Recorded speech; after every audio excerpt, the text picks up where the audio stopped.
Welcome to our YouTube channel. In this video, we'll provide you with a full guide on how to disable auto-scroll in TikTok. Auto-scrolling can sometimes be overwhelming, but don't worry, we've got you covered. Let's dive into the steps. Step 1. Open the TikTok app on your device. Step 2. Once you're on the TikTok feed, tap and hold on the screen. This will pause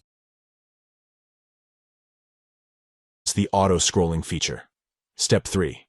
Now, you have two options. You can either tap on auto-scroll to disable the auto-scrolling feature completely, or you can tap on switch to manual scrolling to switch to manual control of the scrolling.